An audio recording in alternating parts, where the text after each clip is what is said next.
यदा यदा हि धर्मस्य। तो इसीलिए आप देखोगे ये 5वें श्लोक में भगवान बोलते हैं इदम ते मुखाम्भोजम अत्यंत नीलैर्वृतं कुन्तलै स्निग्ध रक्तस्य गोप्या मुहुश्चुम्बितं बिम्बारक्तधरं मे मनस्या विरास्तामलं लक्षलाभे। तो ये जो सत्यव्रत मुनि है यहाँ पर बता रहे हैं इदम ते मुखाम्भोजम अत्यंत नीलैर, हे भगवान वृतम कुंतलय स्निग्ध रक्तश्च गोपिया, आपका जो चेहरा है, आपका जो कमल जैसा चेहरा है, लोटस फेस जो है वो सॉफ्ट करली हेयर। तो भगवान एक घुंघरालू बाल है। अगर आप अभी यशोदा दामोदर जी का आप देखते हो विग्रह हमारे मंदिर में भी जो बना हुआ है, तो बहुत सुंदर बाल है भगवान के, बहुत सुंदर केस है। और वो जो है उसमें लालिमा बोलते टिंज विथ रेड। और वो जो है आपका जो चेहरा है वो इतना लाल है कि उसको कैसे कंपेयर किया गया है, मोहु चुंबितम बिंबा रक्ताधरम में। बिंबा फ्रूट, बिंबा करके एक फल आता है। किसने देखा है बिंबा फ्रूट? किसने देखा है बिंबा? हाँ, अलग रहेगा नाम, अच्छा पता नहीं, मैंने देखा है उसको बिंबा। आप फोटो भेजता हूं मैं आपको इस ग्रुप में, वो ग्रुप में अरुणा माता ने भेजा है, फिर भेज दो। बिंबा एक फल का नाम है, पूरा रेड होता है, पूरा रेड। हाँ सीड बाहर रहता है। हाँ ठीक है, आप समझ गए ना, ठीक है, रेड रहता है, लाल रहता है, बस इतना समझ लीजिए। ठीक है, तो बता रहे हैं कि आपका जो चेहरा है, खास करके आपके होठ, भगवान के होठ जो बिंबा के समान है। एक्चुअली भगवान का कोई भी शरीर का जो अंग है वो इस दुनिया में किसी भी चीज से हम तुलना नहीं कर सकते, क्योंकि भगवान इतने सुंदर है, इतने सुंदर है कि दुनिया की कोई भी वस्तु सामने फीकी पड़ जाएगी। बट हम लोगों को समझाने के लिए बता रहे बिंबा फ्रूट। अब बिंबा फ्रूट क्या है भगवान के सामने? बिंबा फ्रूट कुछ नहीं है। तो इतने सुंदर है, जैसे बोलते हैं भगवान राम के बारे में बोल रहे थे कि भगवान राम इतने सुंदर है, इतने सुंदर है कि वो भगवान राम के समान है, क्योंकि दुनिया में कोई वस्तु ही नहीं है जिससे कंपेयर किया जाए। इसलिए आप देखोगे हम लोग बार बार कमल नयन, हाँ कमलाक्ष, कमल का बार बार यूज करते हैं। क्यों करते हैं? क्यों कमल, क्यों दुनिया में बहुत सुंदर कमल का फूल है।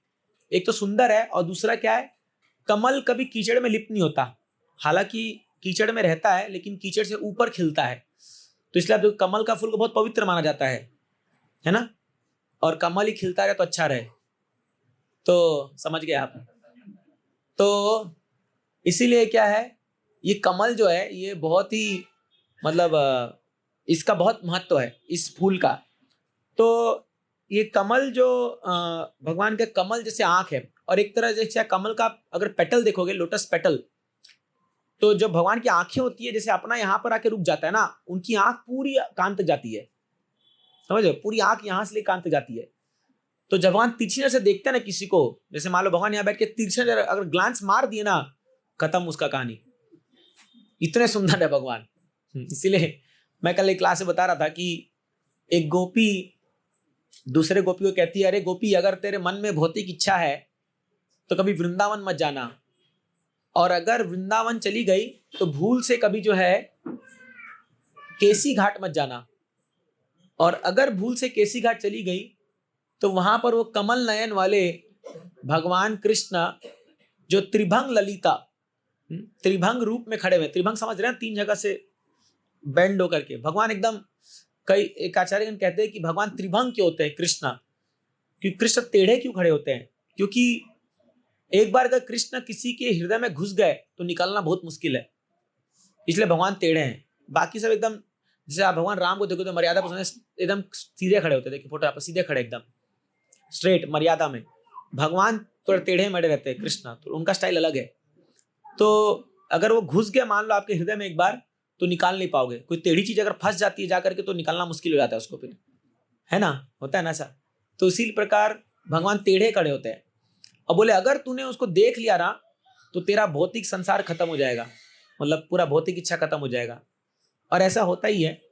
ऐसा होता ही है। मैं कल एक कहानी बता रहा था उसमें कि बहुत ऐसे लोग हैं जो जब वृंदावन जाते हैं तो वृंदावन में जा करके ऐसे खो जाते हैं, ऐसे लुप्त हो जाते हैं कि वो जो है, तो क्या होता है जब भगवान को कोई देख लेता है, अगर ऐसे इतने सुंदर है भगवान, एक नजर पड़ जाए अगर भगवान पर, तो वो व्यक्ति दुनिया में और कुछ चीज देख नहीं सकता।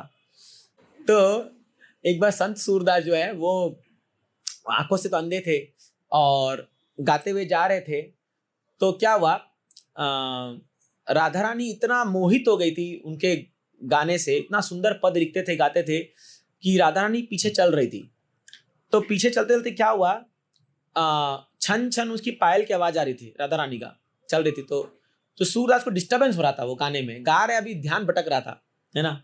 जैसे कई बार यहाँ पर भी लोग हल्ला करते तो तुम्हारा ध्यान भटक जाता है, हम उस लीला में घुसते हैं, ध्यान भटक जाता है, तो फिर वो लीला से डिस्कनेक्ट हो जाते हैं। तो वो सीधा मुड़ के बोलते हैं कि कौन चल रहा है ये। तो राधा रानी बोल रही कि मैंने चाहती नहीं थी कि डिस्टर्ब हो जाए इनका गाना, इसलिए वो बोली क्या हो गया।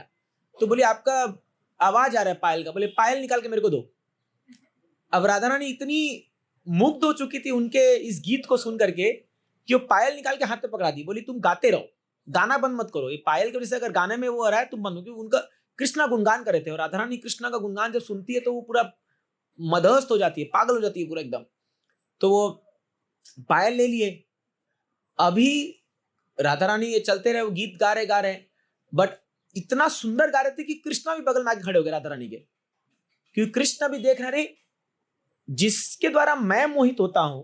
क्योंकि आप देखिए भगवान का नाम है मदन मोहन, हमारे विग्रह का नाम है मदन मोहन, और राधा रानी का नाम क्या है, मदन मोहन मोहिनी। मदन मोहन मोहिनी, जो मदन को मोहने वाले को भी मोह लेती है। तो भगवान सोचे कि जो व्यक्ति राधा रानी को खुश कर पा रहा है उसमें कितना ताकत होगा।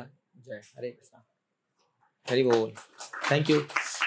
तो राधा रानी जो है वो मोहित होकर के पीछे पीछे चल रही है, और इधर सूरदास जी जो है ये भी पीछे पे चलने लगे, कृष्ण आके चलने लगे इनके पीछे पीछे। तो इतने खुश हो गए थे राधा रानी और कृष्णा, सूरदास के गीत सुनते सुनते। तो चलते चलते रहे, बट राधा रानी फिर बोली अरे मेरा तो पायल इसके हाथ में रह गया, मैं तो पूरा भाव में किसको दे दी।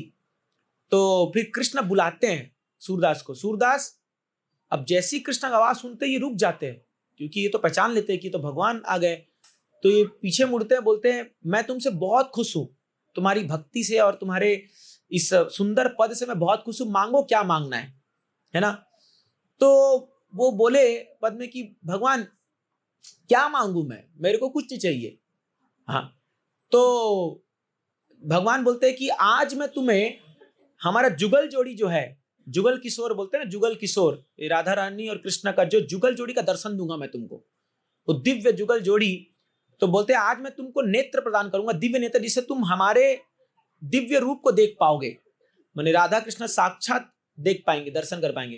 ये बहुत दुर्लभ है। भगवान गीता में कहते हैं अर्जुन को 11वें अध्याय में, सुदर्शनम सुदुर्लभ, ये अर्जुन जो तुम ये मेरा रूप देख रहे हो 2 हाथ वाला, भगवान विराट रूप दिखाने के बाद बोलते हैं कि मेरा जो 2 हाथ वाला रूप है ये और भी दुर्लभ है।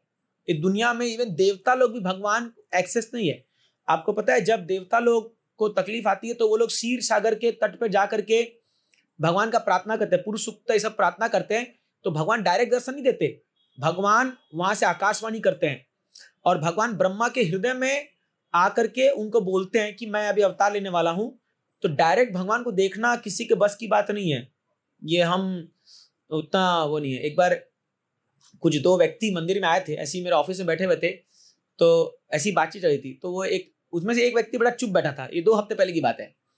तो एक जन बड़ा बातचीत कर रहा था, मैं बोला इतना शांत क्यों है ये वाला। तो बाद में मुंह खोला थोड़ा समय, आधा 1 घंटे बाद, तो वो बोला मेरे को, आपने तो राधा कृष्ण को देखा होगा पक्का, बताओ कैसे दिखते हमको। मैं बोला आप भी देख सकते हो, मंदिर में जाइए ना, विग्रह का तो है ना, वही तो है। ये हमारा भ्रम है कि वो राधा कृष्ण नहीं वहां खड़े, हमको पुतले या मूर्ति लगते हैं, बट जिनके आंखों में वो प्रेम है वो तो राधा कृष्ण को देखते डायरेक्ट ना। नहीं, वो राधा कृष्ण नहीं, ओरिजिनल वाले थोड़ा जो मैं बोला इतना आसान नहीं है ये, हम अभी क्वालिफाइड नहीं है उतना, और मैं बोला जब आप भक्ति करोगे तो ये अभी क्या लोगों के मन में वो रहता है, कैसे दिखते राधा कृष्णा, और उनको क्या लगता है अभी से वृंदावन जाएंगे ना तो वो डायरेक्ट हम लोग कब निधिवन जाएंगे, कब राधा कृष्ण को कब लीला, सब निहारते रहते, कहीं पता दिख जाए, ऐसे खेलते कूदते कहीं तो दिख जाए, ऐसे थोड़ी दिखेंगे। एक मैं बता रहा था, एक बार यात्रा में एक डिवोटी हमारे साथ गए थे, पूरा यात्रा भर मुंबई से लेके वृंदावन तक मेरे पीछे, तो जी कैसे दिखेंगे राधा कृष्णा, कहाँ दिखेंगे, कहाँ होगा, क्या होगा। मैं बोला अरे भाई मेरे को थोड़ी पता है ये सब चीजें, कहाँ दिखेंगे, थोड़ी फोन करके पूछा हूँ कि हम आ रहे हैं तुम रहना वहां पर। तो इतना आतुर थे, बट जब यात्रा खत्म हो गया तब मैंने उनको पूछा दिखे राधा कृष्णा, बोले हाँ दिखे, बोले कथाओं में दिखे, कीर्तन में दिखे और वृंदावन की रज रज में दिखे। तो जब आप साधुओं के बीच में या भक्तों के बीच में रह के कथा कीर्तन करते हो तब एक्चुअली आप राधा कृष्ण को देखते हो, वो आपके हृदय में प्रकट हो जाते हैं। जब हम शुद्ध हृदय से उनको पुकारते हैं, नाम लेते हैं, कथा कीर्तन करते हैं, तब ऐसे देखना कोई वो नहीं है। और देख के करोगे क्या मिल जाएगा देखने से, बताओ तो। भगवान से क्या प्रार्थना करना है वो तक हमको नहीं आता है कि नहीं है। अभी राधा सामने आके पहले तुम डर के भाग जाएंगे अगर हाँ एलियन बोलकर ये कौन आ गया, एक तो क्वालिफाइड नहीं है, लेकिन तो क्या है एक्चुअली देखिए, इवन ही भगवान हमारे सामने आ जाए, हमें सबसे पहले गुरु को प्रार्थना करना चाहिए। आप देखिए नारद मुनि के शिष्य प्रहलाद महाराज, जब भगवान नरसिंहदेव प्रकट हुए सामने, सबसे पहला प्रार्थना अपने गुरु को किया, एवं जनन पितम प्रभवानि कूपे कामान या प्रपदम प्रपद संगात कृतवात्म सात भगवत गृहीता सोहम कृत, ऐसे करके प्रार्थना है। उसमें बोलते हैं हे नरसिंहदेव, मैं सबसे पहले प्रार्थना करता हूं अपने गुरुदेव नारद मुनि को, जिनके कृपा से आज मैं ये भव सागर में जो मैं घुसता चला जा रहा था, उन्होंने मुझे वहां से निकाल करके आपके समझ खड़ा किया है। तो इसलिए जो एक वैष्णव होता है, एक भक्त होता है, वो भगवान के सामने भी पहले गुरु को स्मरण करता है। इसलिए आप देखिए हम जब इस्कॉन में जाते हैं पहले गुरुओं को हम प्रार्थना करते हैं, पहले प्रभुपाद जी को प्रणाम करते हैं। कई लोग हम देखते हैं जो नौसिखिए लोग आते हैं डायरेक्ट आएंगे प्रभुपाद जी को प्रणाम किए डायरेक्ट चल जाते हैं ऑल्टर के सामने, ये गलत है। भगवान देखेंगे भी नहीं आपको कभी भी, इसलिए पहले प्रभुपाद जी बैठे, हम पहले प्रभुपाद जी से परमिशन लेते हैं, उनको प्रणाम करते हैं। जब आप वहां प्रणाम ठीक से करोगे तब भगवान देखेंगे सामने से, अरे हाँ देखो ये मेरा प्योर डिवोटी को पहले प्रणाम किया, अब मैं इसको दर्शन दूंगा। तो इसलिए क्या ये पद्धति है गुरु के, वंदे गुरौ श्री चरणारविंदम, गुरु के माध्यम से हमको धीरे धीरे आगे बढ़ना है, डायरेक्ट कोई नहीं देख सकता।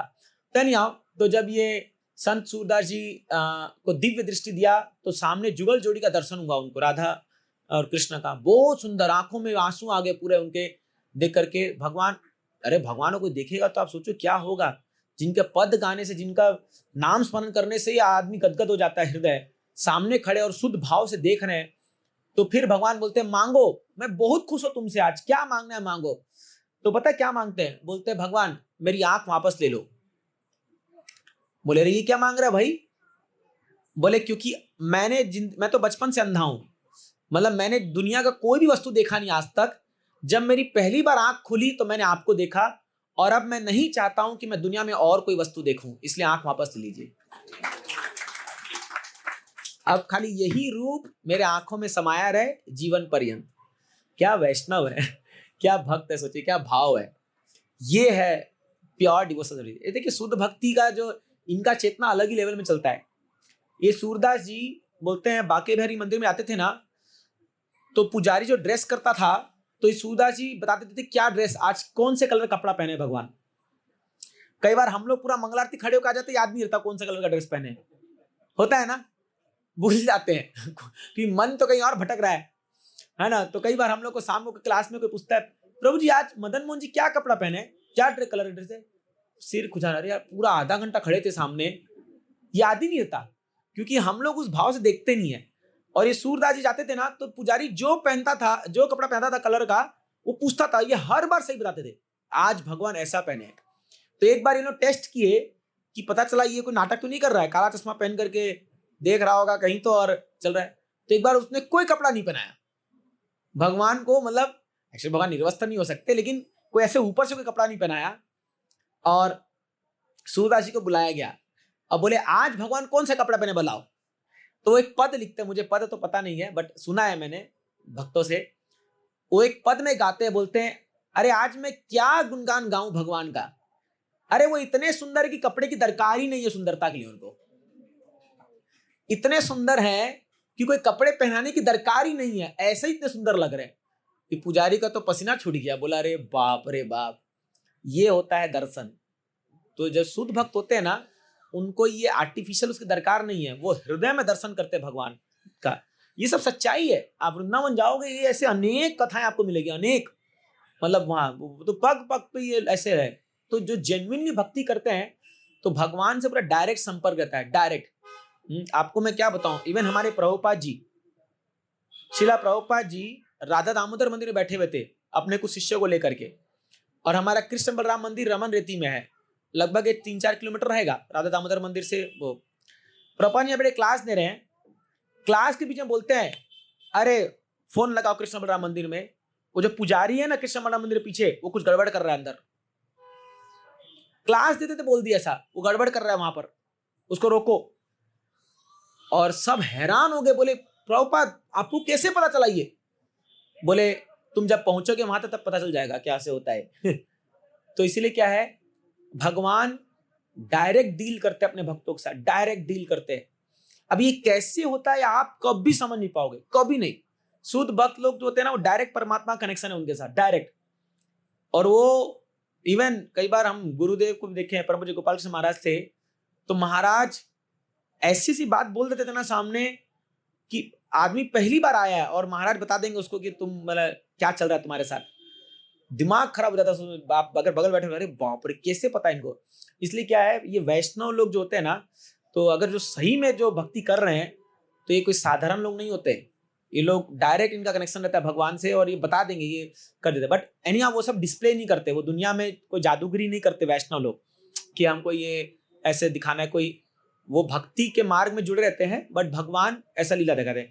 तो एनीहाउ यहाँ पर ये जो सत्यव्रत मुनि है, ये गीत गा रहे हैं और बता रहे हैं कि भगवान आप कितने सुंदर हो, और आपके चेहरे को बार बार मूष चुंबितम, यशोदा माँ जो है वो चुंबन कर रही है, इतने सुंदर हो कि बार बार चूमते रहती है उसको यशोदा माँ।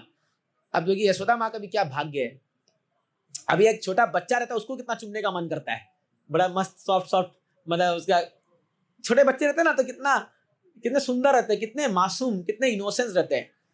तो आप सोचिए कृष्ण कैसे होंगे। अभी देखिए कृष्ण इतने सुंदर थे कि माँ यशोदा जब उनको देखती थी तो बस निहारते जाती थी एकदम, कि अरे इतना सुंदर कोई कैसे हो सकता है। तो ये यहाँ उनका वर्णन कर रहे हैं आगे, और फिर आगे वो गाते हैं कि नमो देव दामोदरानंत विष्णु प्रसीद प्रभो दुख जालाब्धिमग्नम कृपा दृष्टि वृष्याति दीनम बतानु गृहाने समामज्ञ मेदक्षिस्त्रिया। बोलते हैं भगवान मुझ पर अपनी दृष्टि डालो और मुझ मूर्ख प्राणी को, मामज्ञ, अज्ञ मतलब जिसके पास कोई ज्ञान नहीं है, मैं मूर्ख, आई एम इग्नोरेंट, मुझे अपनी कृपा दृष्टि डाल करके मेरा उद्धार करो, ये प्रार्थना कर रहे हैं। अब एक नेक्स्ट श्लोक आता है जिसका आज हम चर्चा करने वाले हैं। कुबेरात्मजो बद्ध मूर्ते यद्वत् त्वया मोचितो भक्ति भाजो कृतो च तथा प्रेम भक्तिम स्वकाम्य प्रयच्छ नमोक्षे ग्रहो में स्थित दामोदरेह। तो भगवान जो एक स्पेसिफिक लीला करते हैं, आप देखिए यहां भगवान खुद ओखल से बंधे हुए हैं, खुद बंधे हुए हैं, लेकिन दूसरों को बंधन से निकालने के लिए चढ़ पड़े हैं। खुद बंधे हुए ओखल से और अभी जा रहे हैं, और इनके कोटियाड़ में, इनके आंगन में 2 बड़े पेड़ है, यमल अर्जुना पेड़ बोलते हैं, अर्जुन पेड़। अर्जुन वृक्ष जानते हो आप लोग, जिसमें खाली पत्ते होते हैं, ज्यादा फल नहीं लगता है ना, अर्जुन वृक्ष घर घर में पाए जाते हैं अर्जुन वृक्ष। तो ऐसे 2 वृक्ष खड़े थे बड़े सारे। तो इनकी कहानी आती है, प्रभुपाद जी कृष्णा बुक में लिखते हैं, ये 2 यमल अर्जुन जो थे भगवान के नंद महाराज के जो आंगन में थे, ये दोनों नल कुबेर मणिग्रीव इनका नाम था। ये थे कुबेर के पुत्र। अभी कुबेर खजांची है, जो देवताओं खजांची है, ट्रेजरर है, बहुत पैसा है ना। ये कुबेर से तो लंका जीत छीन के लाया था ये रावण, कुबेर ने ही लंका उनको दिया था, वो पुष्पक विमान सब उनका है, रावण का थोड़ी कुछ था, सब उनसे छीना हुआ है, मैंने लिया हुआ है। तो कुबेर के पुत्र थे, लेकिन एक बार क्या हुआ, ये लोग कैलाश पर्वत पे, एक्चुअली कुबेर ने शिव जी को बहुत प्रसन्न किया था, तो शिव जी ने इनको पूरा गोल्ड खजाना सब कुछ दे दिया था, कुबेर को बहुत कुछ दिया था। अभी शिव जी बड़े वैरागी है, उनको कुछ धन दौलत से कुछ आसक्ति नहीं है, तो सब उनको दे दिया था। तो कुबेर तो बड़ा धनांची बन गया एकदम, लेकिन इनके जो 2 पुत्र थे नल कुबेर मणिग्रीव, ये लोग बिगड़ैल निकल गए। जनरली आप देखते हो कि यहाँ जो धनी परिवार में जो बच्चे जन्म लेते हैं उनका सौभाग्य है, बट क्योंकि धन और मद में आकर के वो लोग जो है गलत कामों में घुस जाते हैं। तो ऐसे ही ये बोलते हैं ना, ये रईस बाप की बिगड़ी औलाद, ये लोग वो थे, सुनते हैं हम लोग ना रईस बाप की बिगड़ी औलाद। तो ये दोनों वही थे, नल कुबेर मणिग्रीव। और ये लोग क्या हुआ, मंदाकिनी करके एक गार्डन है वहां पर, आप अभी जाओगे तो नंदन कानन, मंदाकिनी ऐसे करके बड़े बड़े वहां पर विहार करने के लिए स्वर्ग लोक में बहुत सारे जगह है। यहाँ कुछ नहीं है, ये फॉरेस्ट और ये सब जो हम लोग जाते हैं घूमने के लिए, ये आपका लोनावाला सब कुछ नहीं है उसके सामने। इतना बड़ा है, बोलते नंदन कानन गार्डन इतना बड़ा है स्वर्ग में कि धरती समा जाएगा पूरा उसके अंदर, खाली एक गार्डन। Can you imagine? तभी तो लोग स्वर्ग जाने का इतना उनको रहता है, और तभी लोग जो है ना जन्नत जाएंगे, हुरे मिलेगी, परिया मिलेगी, ये मिलेगी, वो मिलेगी, क्योंकि उनको लगता है यहाँ तो कुछ सुख मिलने वाला है नहीं, तो वहीं जाके आनंद करेंगे। वो भोग इच्छा तो वही है सबकी। तो क्या है, ये दोनों जो है ना एक बार वहां पर मद में आकर के पूरा पूरा नशे में धूत थे एकदम, शराब पूरा पी लिए और जा करके एक स्त्रियों के साथ विहार कर रहे थे। तो वहां से नारद मुनि जा रहे थे, तो नारद मुनि तो कैलाश पर जाते रहते होंगे, वो तो शिव जी से उनका मीटिंग चलता होगा, तो वहां गए थे, वैसे ही जा रहे थे। तो ये दोनों पागलों की तरह पूरा नशे में धूत होकर के वहां नाच रहे गा रहे हैं। हम देखते नहीं है क्या यहाँ पर भी, तो मुंबई में कहीं भी दिखते हैं लोग, ये खास के आप देखो नवरात्रि में रात को आप देखोगे 11-12 बजे ये सब धूत होकर घूमते रहेंगे पागल तरह रोड में। तो वैसे ही वो लोग हो रहे थे। तो जो स्त्रियां थी वो लोग थोड़ा कम नशे में थी, तो जैसे नारद मुनि को देखे शर्मा गए वो लोग, थोड़ा सा लज्जित हो गए और अपने आप को शरीर ढकने लगे, थोड़ा छुपने लगे।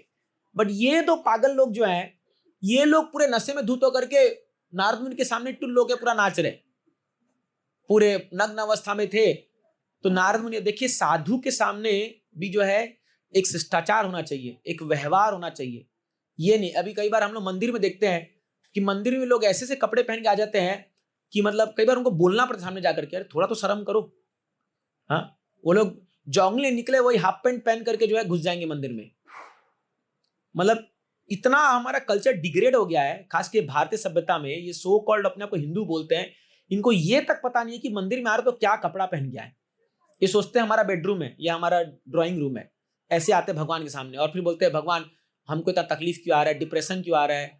अरे नालायको, तुमको तो कपड़े पहनने का ढंग नहीं है, तुम मंदिर में कई बार तो प्रभु जी क्लास देते हैं, सुधा माइक में डांटते हैं, वहीं पर डायरेक्ट कीर्तन में रोक के डांटते हैं कि पहले ये कल्चर का डिग्रेडेशन है। आप बाकी धर्मों में जाइए, कुछ और कपड़ा पहन के जाइए, सीधे लात मार के निकाल देंगे, हटो यहाँ से।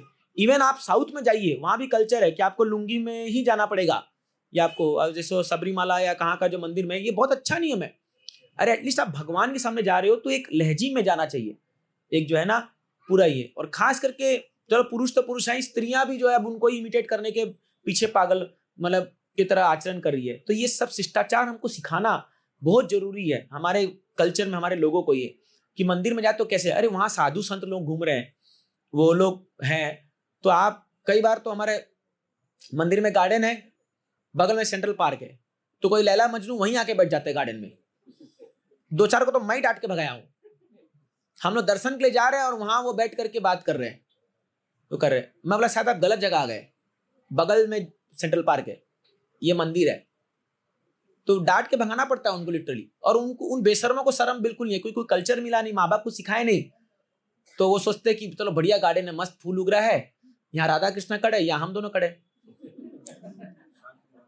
शांत माहौल है तो क्या है, लोगों को पता नहीं कब क्या करना है। अभी आप देखोगे, अभी अपना जब नया मंदिर आ जाए तो और ये तो और बढ़िया गार्डन बन के आ रहा है, फिर तो कहाँ किस पेड़ के नीचे बैठे रहेंगे पता नहीं, कैमरा लगा के सब कुछ देखना, स्टडी करना पड़ेगा, है ना। तो सही में तो इसलिए क्या है कि ये क्यों हो रहा है, क्योंकि कोई शिक्षा नहीं है, कोई शिक्षा नहीं है, बच्चों को कोई शिक्षा नहीं है कि कैसे हम मंदिर जाएं तो क्या करना चाहिए क्या नहीं है। वो सबको वही पता है। मंदिर को लोग ऐसा बना रखे, लोग सोचते बस घंटी बजाना है, जैसे मैं एहसान कर दिया करके, भगवान मैं आज तेरे दरवाजे पे आया, मैं एहसान किया हूं, तेरे कोई पूछने वाला नहीं है, तू यहाँ खड़ा है देख, कोई पूछ रहा है, मैं आया हूं घंटी बजाने के लिए। भगवान बोले तेरा घंटी बजाऊंगा ना तो दौड़ दौड़ के आएगा। तो क्या होता है, ये कल्चर में नहीं है। हम थोड़ा व्यंग्यात्मक में बोल रहे हैं, लेकिन ये कल्चर सिखाना बहुत जरूरी है। जब हम मंदिर जाएं, देखिए एक बार क्या हुआ, एक ऐसी भक्त था, तो धोती कुर्ता पहना था। वो बड़े आईटी इंडस्ट्री में काम करता है था, ठीक है। तो हमारे ये पुणे की बात है। तो एक यूथ था, मतलब नौजवान लड़का, वो मंदिर आए ना, एकदम गंदा से गंदा धोती कुर्ता, मतलब एकदम, एक तो वाइट में जनरली मैला हो जाता है, तो ऐसा लग रहा से पता नहीं किस चर्च गेट से भिखारी उठ के आया है कोई, ठीक है। तो एक बार एक प्रभु जी क्लास दे रहे थे और वो देखे इतना गंदा उसका धोती कुर्ता था। बोले तुम तो जॉब करते हो ना, कितना कमाते हो महीना में? बोले प्रभु जी 50,000 तो कमा लेता हूं, मेरी जॉब 50,000 की। बोले तुम दिखते नहीं हो ऐसे। अच्छा, बोले जब तुम कंपनी के मीटिंग में जाते हो तब कैसे जाते हो? अरे प्रभु जी पूरा टाई लगा के एकदम आयरन करके पूरा सूट बूट मार के जाता हूं एकदम। बोले तुम जब एक इस संसार के एक व्यक्ति से मिलने जा रहे हो जो खुद भी उतना एलिवेटेड नहीं है या कोई बड़ा महान व्यक्ति नहीं है, एक कंपनी के नॉर्मल मीटिंग में आप जाते हो तो इतना सज धज के डीओ वो मार करके टाई वही लगा करके जाते हो, और तुम दुनिया के सबसे बड़े मालिक भगवान के सामने आ रहे हो तो ऐसे फटीचर हालत में आ रहे हो, तुमको शर्म नहीं आती है? सबके सामने डांटे उसको। वो बोला सोचने की तो बात है ही। सोचिए जब हम भगवान के सामने आ रहे हैं, वो त्रिलोकी नाथ है, वो दुनिया के ब्रह्मांड के सबसे बड़े स्वामी हैं, हम उनके सामने ऐसे आ रहे हैं जैसे हमारा कोई चलता फिरता यार हो, लंगोटिया यार हो हमारा। अरे इसीलिए जब आप भगवान सामने जाए ना, सबसे बेस्ट सज के जाना चाहिए हम लोग को। मैं एक सॉन्ग मैं कुछ दिन पहले सुन रहा था, मीराबाई का एक पद है, उसका बहुत सुंदर गाया है ये, मैं बैरांगन हूंगी। उसमें एक सॉन्ग में वो गाती है कि जिन भेष मारो श्याम रो रीझे, वो गाती है, पूरा याद नहीं है बल्कि बात को सुना, बहुत सुंदर पद है। वो गाती है कि जिस भेष में मुझे श्याम को रीझेंगे, मतलब वो खुश होंगे, सो मैं बेस धरूंगी, मैं वैसा बेस पहनूंगी। वो बोलती है कि अगर श्याम को, अगर कृष्णा को सुंदर साड़ी चाहिए तो मैं सुंदर साड़ी पहन के आऊंगी, और अगर उनको चाहिए कि मैं भगवा धारण करूं तो भगवा पहन के आऊंगी। वो बोलती है अगर भगवान चाहते हैं कि मेरे मांग में टीका हो, जो माताएं मांग टीका पहनती है ना, जो चंद्रिका राधा रानी पहनती है, तो मैं वो धरूंगी, और अगर वो चाहते हैं तो मैं पूरा बाल मुंडवा दूंगी। मैं बैरागन हूं। बोलती है मैं बैरागन, मतलब समझो बैरागी का फेमिनाइन में बैरागन हो गया। भाव देखिए, यहां भाव की बात है। वो बोलती है कि मेरा शरीर जो है ये मेरे आनंद के लिए नहीं है, ये कृष्णा के आनंद के लिए, जो चाहिए उनको मैं वैसा बेस धरूंगी, ऐसा वो गाती है। बहुत सुंदर सॉन्ग है ये, आप ढूंढ सकते हो यूट्यूब में, मैं बैरांगन होंगी। इंद्रेश जी महाराज ने गाया है, बहुत सुंदर गाया है, तो बहुत अच्छा ये सुनने में आता है। तो पॉइंट यहाँ क्या है, हमारी चेतना क्या है जब हम मंदिर जा रहे हैं, हम भगवान के सामने जा रहे हैं। एक्चुअली हम मंदिर, हम दर्शन के लिए नहीं जा रहे हैं। तो एक बार क्या हुआ, ऐसी ये सूरदास जी का अगेन ये पद आया, तो अंधे थे तो कोई लोग ना मजाक उड़ा रहे थे, बोले ए अंधा तू कहां जा रहा है मंदिर, क्या देखेगा वहां पर? तो वो हंस के बोले अरे मैं नहीं देखूंगा तो क्या हो गया, भगवान तो मेरे को देखेंगे ना। पॉइंट है कि नहीं है? मैं नहीं देख पा रहा भगवान को, लेकिन भगवान तो मेरे को देखेंगे ना, और मेरी हाजिरी लग जाएगी ना। तो जब भगवान मुझे देखेंगे, उनकी दृष्टि पड़ गई तो और फिर बचा क्या, ये तो कृपा दृष्टि तो हो गई ना। तो इसलिए क्या है, देखिए हम किस चेतना में मंदिर जाते हैं ये भी बहुत इंपॉर्टेंट है ना। तो इसलिए क्या है, एकदम फ्रेश कपड़ा में, अच्छे कपड़ों में, एकदम बेस्ट टू बेस्ट पहन के जाना चाहिए भगवान के सामने। भगवान हम आपके लिए सज धवर के आए, दुनिया को दिखाने थोड़ी जा रहे हैं हम लोग कि मंदिर में हमको 10 लोग देखेंगे बोलेंगे अरे वाह बहुत सुंदर दिख रहे हो आप तो। अरे ये ज्यादा इंपॉर्टेंट नहीं है, कृष्णा कैसे देखेंगे हमको, ये ज्यादा इंपॉर्टेंट है। तो ये देखो, जितना भक्ति में आगे बढ़ोगे ना, उतना आपका चेतना शरीर से उठ करके आत्मा के लेवल पे जाएगा, भगवान के लेवल पे जाएगा। यही डिफरेंस है।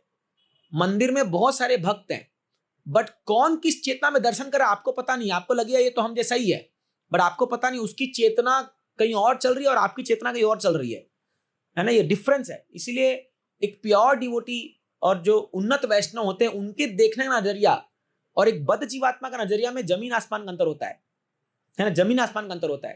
तो इसलिए क्या है, हमें अपनी चेतना को ऊपर उठाना है। जब हम भक्ति कर रहे हैं, धीरे धीरे चेतना को ऊपर उठाना है कि कैसे हम और धीरे धीरे कृष्ण के आनंद के लिए हम लोग कार्य करना शुरू कर दे। ये भक्ति के प्रगति का लक्षण है ना। तो क्या होता है, नल कुबेर मणिग्रीव जो है, ये लोग नारद मुनि जब इनको देखते हैं तो नारद मुनि को गुस्सा भी आता है और दया भी आती है। ये संत का स्वभाव है। उनको गुस्सा इसलिए आता है कि देख, ये इतने बड़े देवता के पुत्र हैं, कुबेर जी जो आज खजांची है देवताओं के, बड़ी कितना एक गलत व्यवहार कर रहे लोग अपने मद में आकर के, अपने अहंकार में आकर के, तो इनको सबक सिखाना पड़ेगा। तो बोले क्या सबक सिखाऊं? तो उस समय नारद मुनि अपने आप को बोलते हैं, अरे ऐसे धन से अच्छा तो गरीब पैदा होना अच्छा बात है। क्यों? क्योंकि अगर आप एक गरीब हो या आप एक साधारण घर पैदा हो तो एटलीस्ट आप मर्यादा में रहते हो। हाँ, जैसे गरीब ने, जैसे आज हम लोग वासुदेवपुर के गांव में गए थे सुबह, तो हम उनके घर में गए। ऑफ कोर्स गरीब नहीं है, लेकिन एक गांव में साधारण परिवार गए, तो जो उनका आवभाव था, सब जो माताएं, सारे बच्चे आकर के वो लोग पांव पड़ रहे हैं और एकदम सम्मान से वो कर रहे हैं, मैंने देख करके इतना अच्छा लगा, इतना अच्छा लगा। आज एक किसी मॉडर्न घर में चल जाओ, अगर वो भक्त नहीं हो तो बाप रे बाप, घर में घुसने में आपको डर लगेगा, मतलब पता नहीं क्या व्यवहार कर देंगे वो लोग। पर आज भी आप गांव, खासकर महाराष्ट्र में, हम लोग इधर करजत के आगे खांडास में हमारा वो फार्म हाउस आ रहा है वहां पर, तो वहां पर हम लोग कीर्तन के लिए गए थे। आप प्रत्येक घर में जाइए, सबसे पहले तुलसी महारानी मिलेगी आपको और रुक्मणी विट्ठल जी का विग्रह मिलेगा। और वो वहां की माता है, बाप रे बाप, साधु का खाली कपड़ा हम लोग पहने, ये कपड़ा देख करके इतना सम्मान, इतना सम्मान। मैं बोला यार, लग रहा सतयुग में आ गए।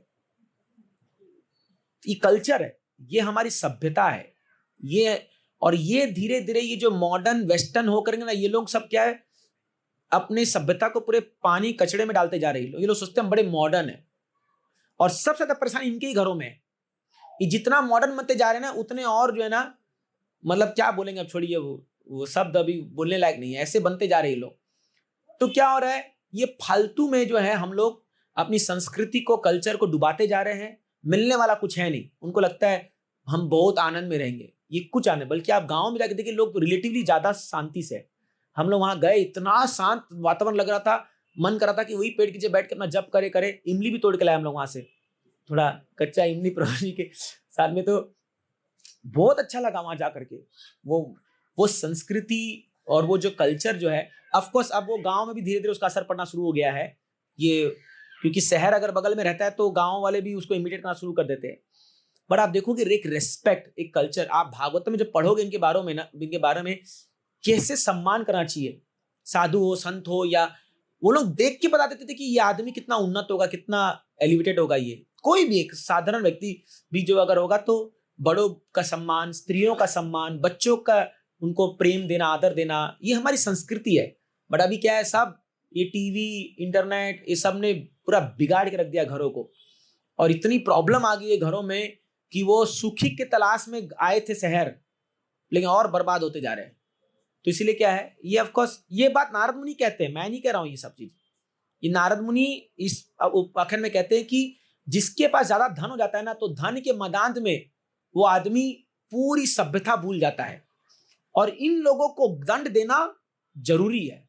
तो वो दंड के रूप में क्या देते हैं, बोलते हैं जाओ तुम पेड़ बन जाओ, तुम पेड़ बन जाओ। क्यों पेड़ बन जाओ?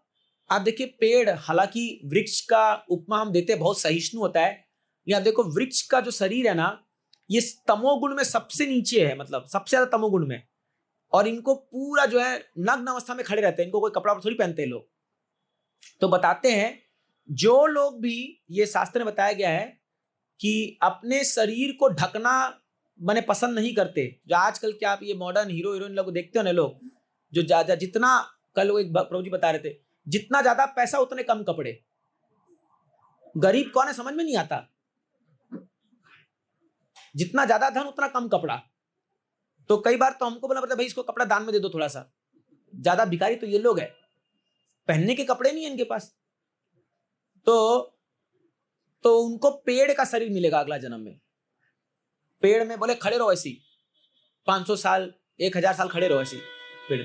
अब क्या हुआ, नारद मुनि जो उनको कर्ज दिया ना, उसमें क्या था कि शरीर पेड़ का रहेगा लेकिन चेतना इंसान की रहेगी। ये तो और खतरनाक है, ये तो और खतरनाक है। मतलब समझिए, जैसे आप पेड़ में, आप मान लिया आप पेड़ के अंदर बैठे हुए, खड़े हुए ऐसे और आपके सामने से रसगुल्ला जा रहा है, रसमलाई जा रही है, आपका एकदम बेस्ट आइटम पिज्जा बर्गर जा रहा है, आपको खाने का मन हो रहा है बट खा नहीं सकते, वो तो और तकलीफदायक है। सच है कि नहीं है? जैसे कोई मरीज होगा और उसका बेस्ट फूड आइटम होगा और डॉक्टर ने वही मना कर दिया, भाई ये तुम खा नहीं सकते, कितना तकलीफ है ये। तो ऐसा 100 देवताओं का साल, 100 देवताओं का साल, अभी देवताओं का एक साल जो है लगभग हमारा कितना, देवताओं का एक दिन 6 महीना, 365 साल उनका एक दिन है, 350 साल हमारा उनका एक दिन है, सॉरी एक साल है, एक साल उनका हमारा 350 साल, तो लगभग 100 साल मतलब समझ लो 3600 साल, 3600 साल वो खड़े रहे ऐसे ही पेड़ में, खाली दोनों नल कुबेर मणिग्रीव।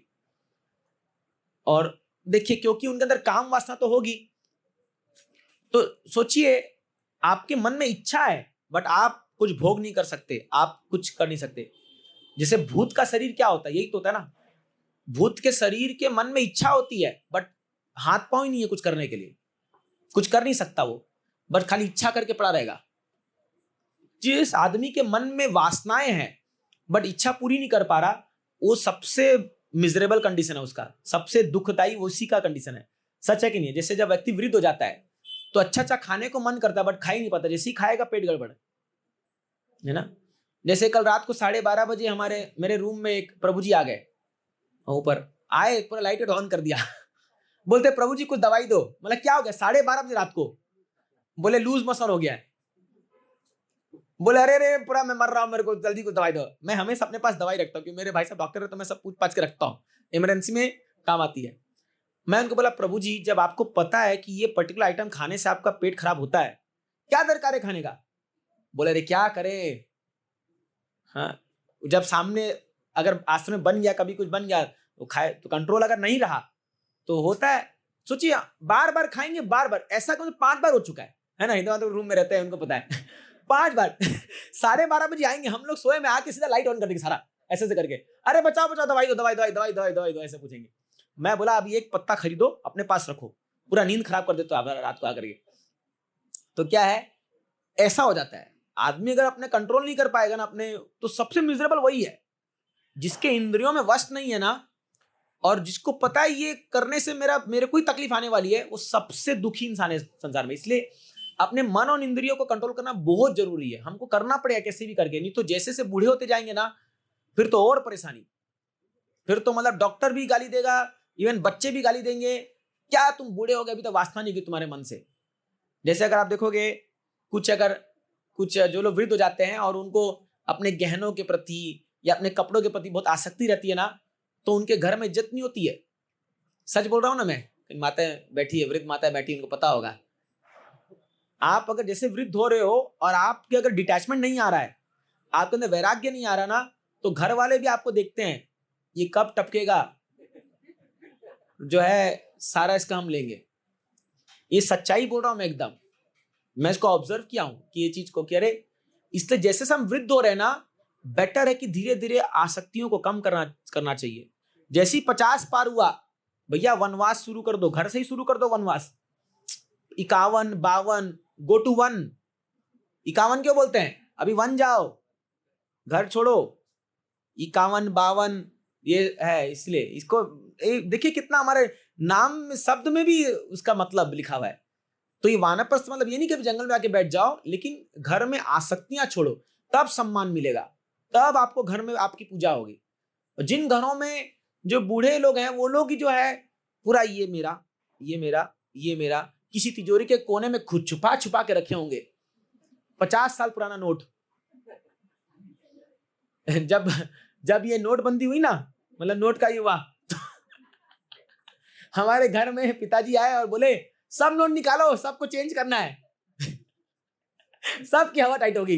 अरे बाबा अभी छुपा के रखा था अंदर, तो सब के नोट निकले, बाप रे ऐसे पुराने पुराने नोट निकले। हाँ, और किसने तो जान में निकाला ही नहीं कि पकड़ाई में आ जाएंगे ना, इतना तू इतना छुपा है इतना छुपाया था इसने। तो ये हर 5-10 साल में होना चाहिए नोटबंदी, मस्त काम है। तो ये घरों में तिजोरिया में जो छुपा के रखा है ना, सब निकलेगा बाहर। एनी मजाक कर रहा हूं। तो ये बहुत सच्चाई है कि अगर हम धीरे धीरे एक माने आसक्ति की ओर से दूर नहीं होंगे, निरासक्त नहीं होंगे, तो बड़ा दिक्कत हो जाएगा, बड़ा दिक्कत हो जाएगा। इसीलिए नारद मुनि कहते हैं कि ये तो तुम्हारा जीवन है, तुम तो ऐसी बर्बाद कर रहे हो, जाओ तुम पेड़ बन जाओ। अब ये पेड़ बने, लेकिन देखिए साधु जब डांटता भी है ना, और साधु अगर कर्ज भी करेगा, मतलब श्राप भी देगा, उस पर भी कृपा करेगा।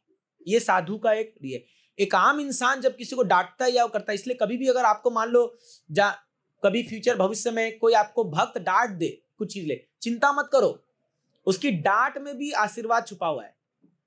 यस, आप देखो कि पूरे शास्त्र में उदाहरण देखो, जितने भी साधुओं ने कर्ज दिया ना, वो उसके लिए आगे जाके बेनेडिक्शन बन के निकला है।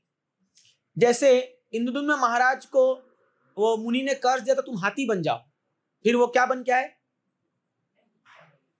क्या बन के आए, वो गजेंद्र बन के आए। भगवान डायरेक्ट आके उद्धार किए साधु, क्योंकि साधु अगर कुछ बोल देना, भगवान पूरा 100% करेंगे। तो नारद मुनि ने जब बोला ये चीज की जाओ पेड़ बन जाओ, तो ये लोग हाथ जोड़ने लगे, नारद मुनि बहुत बड़ा गलती हो गया हमसे, बोले जाओ तुम नंद महाराज के आंगन में पेड़ बन जाओ। अरे नंद महाराज के आंगन में पेड़ बनना, अरे ये तो सबसे बड़ा सौभाग्य है। आप सोचिए ये 2 पेड़ ऐसे होंगे जो डायरेक्ट भगवान लीला देख रहे हैं, है कि नहीं? बचपन से सारी लीला देखे होंगे लोग, सारी लीला भगवान का देख रहे हैं सुबह बचपन। तो हमारे गुरु महाराज हमेशा कहते थे कि वृंदावन में आप जाओगे, हमारे कृष्ण बलराम मंदिर वृंदावन में एक पेड़ है, वहां पर तमाल का वृक्ष है, कोटियाड़ में एक वृक्ष है, इवन जुहू में भी वृक्ष है, जुहू मंदिर में आप जाओगे तो एक वृक्ष है। तो प्रभुपाद जी ना जब मंदिर बन रहा था, तो प्रभुपाद जी वो वृक्ष को काटने के लिए आए। बिल्डर लोग जब मंदिर बना रहे थे ऐसा, तो कोई जो बिल्डिंग बना रहे थे, तो बोले नहीं पेड़ मत काटना है वाला, बोले ये वृंदावन है और यहाँ पर एक एक पेड़ सिद्ध महात्मा लोग हैं, ये लोग साधारण इंसान नहीं है, पेड़ मत काटो।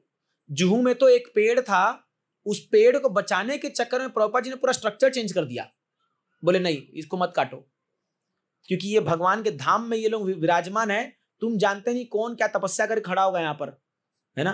तो ये वृंदावन ने तो अरे एक एक पेड़ भी जो महात्मा लोग बैठे हैं वहां पर है, ये सच्चाई है। तो वो अभी सोचिए, गुरु महाराज हमेशा कहते थे कि देखो ये पेड़ का फुल अटेंडेंस है, हर दिन मंगल आरती, गुरु पूजा, भागवतम क्लास सुनता है ये पेड़। कई बार हम लोग तो मिस कर जाते हैं क्योंकि भी थक गए, सो गए, इधर उधर हो गया, बट ये पेड़ फुल अटेंडेंस है, 100% अटेंडेंस है, तो ये तो भगवतम जाएगा ही जाएगा। तो इसीलिए फिर ये जब ये लोग पेड़ बने तो लीला देख रहे थे, तो भगवान जब ओखली से बंधे, तो ओखली को खसका के तो माँ यशोदा बांध दी कृष्ण को। अभी कृष्ण तो वहां पर बंधे हुए थे और ये सारे ग्वाल बाल लोग सब बाहर से देख रहे थे, तो माँ फिर अपने काम में लग गई। अब ये बोला क्या करूं क्या करूं क्या करूं, तो खसका के धीरे धीरे गुड़रिया चल चल के जा रहा था, और ठीक वो 2 पेड़ ऐसे खड़े हुए थे, उनके बीच से भगवान पार कर गए, जम मार गए भगवान। अब ये ओखल फंस गया जाकर के, ये फंस गया। अब ये सारे ग्वाल बाल खड़े, ये भगवान तेज लगा एकदम आ, और ये लोग चलाए जोर लगा के हंसा आगे बढ़ो। सारे जो ये ग्वाल बाल लोग उकसा रहे कृष्णा को, अरे कृष्णा को दरकार थोड़ी है, एक छू देंगे खाली से गिर जाएगा, बट लीला है। इतना तेज लगाए भगवान की, पूरा पेड़ धड़ाम से गिरा, इतना बड़ा पेड़ था पूरा वो, और जैसी गिरा पूरा हड़कम मच गया पूरा। वो नंद महाराज के आसपास सब लोग सब भाग के आए, क्या हुआ क्या हुआ क्या हुआ क्या हुआ क्या हुआ क्या हुआ, और वहां कृष्णा चुपचाप बैठे हुए हैं दोनों पेड़ के बीच में। अभी एक्चुअली हुआ क्या था, कृष्णा वो देवताओं से बात कर रहे थे और ये लोग यहाँ के डर रहे हैं, अरे बाबा क्या हो गया क्या हो गया। तो बोले किसने गिराया पेड़, तो सब बोले इसने गिराया। देखो जो बंदा बना इससे जो ओखली कृष्णा ने गिराया, सब बोले पागल हो गए तुम। तो इस बीच में क्या हुआ, वो जैसी पेड़ गिरा देवता लोग बाहर निकल के आए और कृष्ण को प्रणाम किया और बोले भगवान नारद मुनि ने हमको कहा था कि आपसे हमारा उद्धार होगा। तो उन्होंने कहा ए यमल अर्जुन ट्री, ए नलकुबर मणिग्रीव, मैं तुम्हारा उद्धार केवल इसलिए किया हूं क्योंकि मेरे शुद्ध भक्त नारद मुनि ने तुमको वचन दिया था। देखो, और वो उसमें नारद मुनि गुणगान करते हैं, बोलते हैं मेरा भक्त नारद मुनि जो है वो ऐसा महान भक्त है कि कोई आदमी उसको देख लेना, उसको मैं मोक्ष प्रदान कर दूंगा, उसको मैं इस संसार से निवृत्ति प्राप्त कर दूंगा, कोई देख ले खाली नारद मुनि को, इतना बोलते हैं। और एक बात याद रख लो, मेरे भक्त का वचन कभी खाली नहीं जाएगा। इसीलिए कभी भी हमारी जिंदगी में अगर आप किसी वैष्णव को खुश कर दिए ना, और उसके मुंह से निकल गया कृष्णमति रस्तु, शिला भक्ति से ठाकुर जी, प्रभुपाद जी गुरु महाराज, कोई उनको खुश करता था ना तो बोलते थे कृष्ण मति रस्तु, तुम्हारी मति कृष्ण में लग जाए, ले हो गया काम। और क्या चाहिए हम लोग को? आप पूरा जीवन भर मेहनत करो और आपने अपने गुरुजनों या वैष्णव को खुश कर दिया और वैष्णव बोले तुम्हारी मति कृष्ण में लग जाए, हो गया काम आपका। फिर आपको कुछ नहीं करना पड़ेगा, ऑटोमेटिक आपका मन कृष्ण में जाएगा, ऑटोमेटिक। ये वैष्णव को खुश करने की जो पद्धति हमारे गौड़े वैष्णव में बहुत जबरदस्त है। ये आप पूरे इस शास्त्र का इतिहास देख लो, जिन लोगों ने भी वैष्णव की सेवा करके जो प्राप्त किया है ना, जैसे अभी कुछ दिन पहले नरोत्तम दास ठाकुर का तिरुभाव दिवस था, तिरुभाव के आविर्भाव था, तिरुभाव था शायद, तिरुभाव। तो ये नरोत्तम दास ठाकुर जो है ना, खेतुरी ग्राम, आप जाओगे यहाँ पर बंगाल से आगे, पहले वो बांग्लादेश में था शायद, अभी बांग्लादेश में, वहां उनका जन्म हुआ था। एक बड़े राजघराने में जन्म लिए थे। और ये नरोत्तम दास ठाकुर के जन्म से पहले चैतन्य महाप्रभु, वहां एक नदी है पद्मावती करके, एक नदी बहती है, तो पद्मावती नदी में एक बार चैतन्य महाप्रभु स्नान कर रहे थे और सडनली महाप्रभु के स्नान करते ही वो नदी जो है ना वो गोल्डन हो गई, पूरा वहां पूरा स्वर्णिम हो गया। और महाप्रभु दिशा में देखते नरोत्तम चिल्लाने लगे, नरोत्तम। सब बोले महाप्रभु किसका नाम ले रहे हो आप, कौन है नरोत्तम? बोले आगे जाकर के मेरा एक भक्त आएगा जिसका नाम नरोत्तम होगा, और जैसे ही वो इस नदी में स्नान करेगा पहली बार, कृष्ण प्रेम उसके शरीर में चढ़ जाएगा। मैं मेरा कृष्ण प्रेम इस नदी में छोड़ के जा रहा हूं, ताकि जब वो नरोत्तम दास ठाकुर आएंगे वो स्नान करेंगे और उनको प्रेम आ जाएगा। जस्ट इमेजिन, क्या महान भक्त होंगे वो। तो नरोत्तम दास ठाकुर जब जन्म लिए ना, पिताजी राजा थे वहां के, कोई कमी नहीं घर में, पैसा इतना ज्यादा कि मतलब पूछो मत, सब कुछ, एक लौते बेटे थे। बट इनके मन में थोड़े समय तक घर में रहे। एक बार क्या हुआ, ऐसी खेलते खेलते जो है ना ये नदी के पास चले गए। अभी इनको ये पता नहीं था ये चीज क्या है, और इनको नदी में स्नान करने का मन हुआ। तो ये नदी के पास जब गए ना, नदी उफान मार रही है, नदी को तो पता है यही है वो व्यक्ति, उफान मारी एकदम, बाढ़ आने हो गया, सब डर के भागने लगे। बट ये बोले मैं तो स्नान करूंगा इसमें, और कूद गए उसमें नदी में। जैसी नदी में कूदे तो इनका शरीर का कलर चेंज हो गया, पूरा इनका जैसे गोल्डन, इनपे कांति आ गई एकदम। सब डर गए देख करके, क्या हो गया क्या हो गया क्या हो गया। वो दिन था जब ये घर आए, उसी दिन से मैं वृंदावन जाऊंगा, मैं वृंदावन जाऊंगा, मैं वृंदावन जाऊंगा। सब पागल हो गए, क्या हो रहा है। तो फिर ये लोग वो अपने आसपास के उसे बोले, जो उस वैष्णव लोग थे, उन्होंने बोले कि देखिए ये बच्चे का जन्म ही हुआ है भक्ति का प्रचार करने के लिए, इसको रोको मत आप, इसको जान दो। तो फिर कुछ साल तक वो रहे, और फिर माता पिता की आज्ञा पाकर के वृंदावन पहुंचे। जब वृंदावन पहुंचे तो वो बोले कि मुझे भक्ति को सीखने के लिए पहले गुरु की आवश्यकता है, मेरे गुरु कौन होंगे। तो उस समय वृंदावन में एक बहुत फेमस जो हमारे आचार्य थे वो थे लोकनाथ दास गोस्वामी, लोकनाथ गोस्वामी। हाँ, गाते ना गुरु पूजा में, लोके नाथ लोकेरा जीवाना, आहा प्रभु करो दया देहो मोरे पद छाया। तो ये सॉन्ग उन्होंने लिखा है अपने गुरु को याद करके। तो ये लोकनाथ गोस्वामी के पास गए, बोले मुझे आपसे दीक्षा चाहिए, आप मेरे गुरु बनिए। वो बोले मैंने प्रण लिया है, मैं जिंदगी में किसी को शिक्षा नहीं दूंगा, मैं शिष्य नहीं बनाऊंगा, मैं उतना काबिल नहीं हूं। बोला लेकिन मुझे तो आपसे दीक्षा लेनी है। बोला मैं दूंगा ही नहीं मैं काबिल नहीं हूं, मैं इतना पतित हूं कि मैं गुरु नहीं बन सकता। वो इतने विनम्र थे लोकनाथ दास गोस्वामी। तो ये बोले मेरे तो मन में आ गया है, यही मेरे गुरु है। देखिए जब आपके गुरु आपके सामने आएंगे ना, आपके मन में आ जाएगा वो चीजें, इसलिए वेट कीजिए। आप प्रॉपर भक्ति करोगे ना, तो जब आपके गुरु आपके सामने आएंगे ना, जो दीक्षा गुरु होंगे, वो आपके हृदय में आ जाएंगे कि यार यही तुम्हारे गुरु है। तो जिस दिन वो आएगा फिर आप दीक्षा में प्रोसेस में लग जाना चाहिए आपको। तो इनके मन में वो आ गया कि स्वयं चैतन्य महाप्रभु के भक्त है। तो लोकनाथ गोस्वामी क्या हुआ कि ये सोचे क्या करूं जिनसे मैं इनको खुश कर पाऊं। तभी क्या हुआ, लोकनाथ गोस्वामी हर दिन सुबह, अब वहां कोई ऐसे टॉयलेट थोड़ी था, सुबह ऐसी फील्ड में जाते होंगे अपने शौच क्रिया सब करने के लिए। ये सोचिए एक राजा का बेटा होकर के हर दिन सुबह उनके आने से पहले पूरा जगह को साफ करता था। मैंने टॉयलेट को साफ कर रखा है उनका, टॉयलेट में क्या वो पूरा एरिया हर दिन। ये लोकनाथ गोस्वामी आए सुबह सुबह उठ करके अपना शौच क्रिया करने के लिए, ये देखे पूरा एरिया झाड़ू वाड़ू मार के पूरा एकदम वो कर रखे। ये बोले अरे कौन ही बड़े जंगल में, ये वृंदावन में, ये कौन ही कर रहा है। तो एक दिन क्या हुआ, ये और जल्दी आ गए, आधा एक घंटा पहले आ गए, और झाड़ी में छुप कर देखे नरसोदास ठाकुर राजा का बेटा अपने हाथों से जो है वो कचरा साफ कर रहा है पूरा वहां पर। जब लोकनाथ गोस्वामी ने देखा तब उन्हें बोला अब ये शिष्य के लायक हो गया है, अब देना पड़ेगा इसको दीक्षा, क्योंकि इसने मिनियल सेवा की है, क्योंकि इसने अपने, इसको जो अभिमान थोड़ा बहुत होगा अगर राजा बनने का, आज इसका खत्म हो चुका है वो, समझ ना। जब तक आपको अहंकार रहेगा ना अपने पद, अपने पोजीशन, अपने शिक्षा, अपने धन का, गुरु आपको सही में स्वीकारेंगे नहीं, वो आपको तब तक कृष्ण भक्ति घुसेगी नहीं अंदर। ये क्या कर, अब यही नियम है। तो फिर लोकनाथ गोस्वामी के सपने में चैतन्य महाप्रभु आते हैं, बोलते हैं अरे मैंने इसको भेजा वृंदावन, इनको दीक्षा दो, और ये तुम्हारा एकमात्र शिष्य बनेगा, लेकिन ऐसा शिष्य बनेगा कि जिंदगी क्या पूरे युगों युगों तक तुम्हारा नाम लिया जाएगा। और देखिए वही बात सच हो गई। आज आप कोई भी इस्कॉन मंदिर जाइए, गुरु पूजा में लोकनाथ गोस्वामी का नाम लेते नहीं लेते? हाँ, ये पद गाते ना, लोकेनाथ लोकेरा जीवना। एक शिष्य बनाया, लेकिन ऐसा शिष्य बनाया जो माने करोड़ों के बराबर है। तो पॉइंट ये है कि जब मिनियल सेवा हम लोग करते हैं, तुच्छ सेवा करते हैं, इसलिए मंदिर में झाड़ू लगाना, बर्तन साफ करना, प्रसाद सर्विंग करना, ये सब बड़े सौभाग्य से मिलता है, करना चाहिए सब सेवा। कभी कभी हम लोग को मंदिर में आके ये सब सेवा करना चाहिए। ये सेवा से क्या होगा, हमारा अहंकार छूटेगा। जब अहंकार छूटेगा तभी आपके अंदर भक्ति जाएगी। नहीं तो कोई अपने अहंकार में रहेगा, मैं तो बहुत धनी हूं, मेरे को क्या दरकार है करने की, मैं तो सर्वेंट लगा लाऊंगा, पड़े रहो अपने धन में लेकर के, तुम क्या कर लोगे। भक्ति सीखना बड़ा मुश्किल रहता है उसके लिए। इसीलिए क्या है, पहले जब हम ब्रह्मचारी ज्वाइन करते ना, हमको 1 साल पहले खाली बर्तन घिसो। हम लोग पुणे में ज्वाइन किए थे, 6-6 घंटा बैकअप सेवा, पता है।